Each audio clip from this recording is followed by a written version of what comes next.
Tribunal যে রায় দিয়েছে সে রায়টাকে মেনে নিয়ে আমার বক্তব্য হলো এই যে এই রায়টা ভিন্নভাবে হইলেও হইতে পারত, হয়নি, যেটা আমার বিপক্ষে গিয়েছে।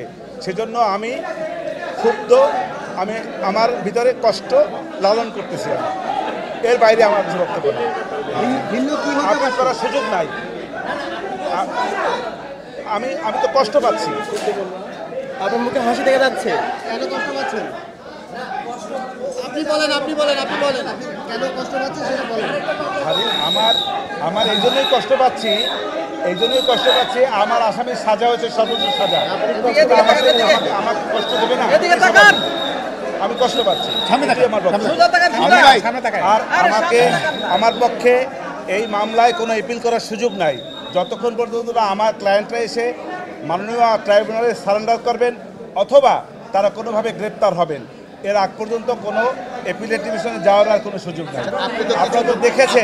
আপনারা তো দেখেছেন যে আমাকে রায়ের কপিও মাননীয় ট্রাইব্যুনাল দিবে না বলেছে। অতএব এই যে দিবে না সেটা আইনানুগ।